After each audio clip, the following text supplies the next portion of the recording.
Oregon is recognized for 2 minutes.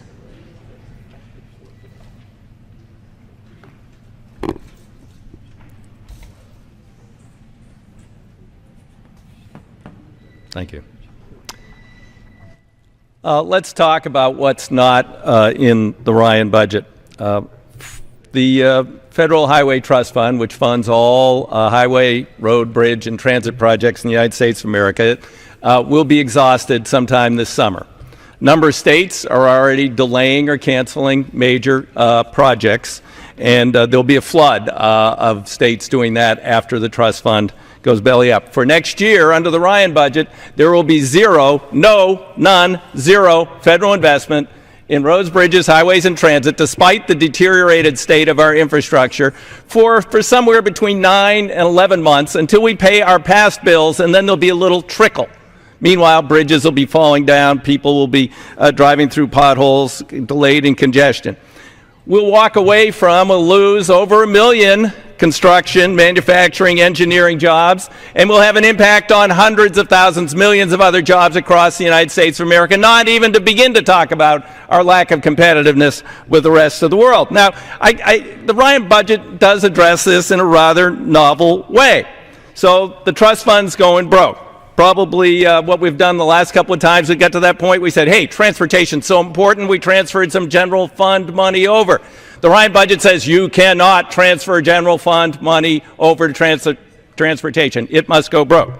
Well, the other thing would be a new source of revenues or user fees. You know, the federal gas tax is 18.4 cents a gallon, and that was from 1993. Same tax in 1993, a gallon was $1.11. Last weekend I paid $3.71. Federal tax is still 18.4 cents. Where's that money going? It's going to ExxonMobil, it's going to Wall Street speculators, but it sure as heck isn't going to rebuilding our crumbling infrastructure and putting millions of Americans back to work.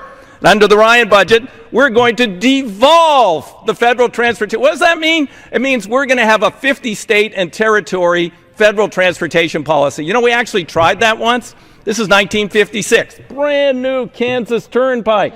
Oh, Miss expired. Yield the gentleman one additional minute. Oklahoma promised they'd build one too.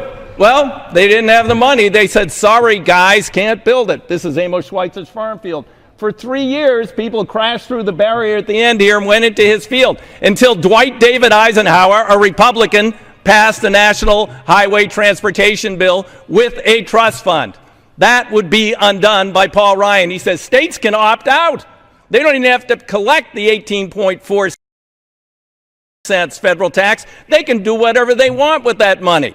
You know, counties are actually ripping up paved roads and turning them back to gravel because they can't afford them. 140,000 bridges need repair or replacement. 40% of the national highway system has pavement that has totally failed. $70 billion backlog on our transit systems. These are millions of jobs foregone, productivity foregone. And if you're so darn proud that I heard on that side, why aren't you proud of the future of America, putting people back to work and competing with the rest of the world with a world-class 21st century transportation system? You're going to kill it.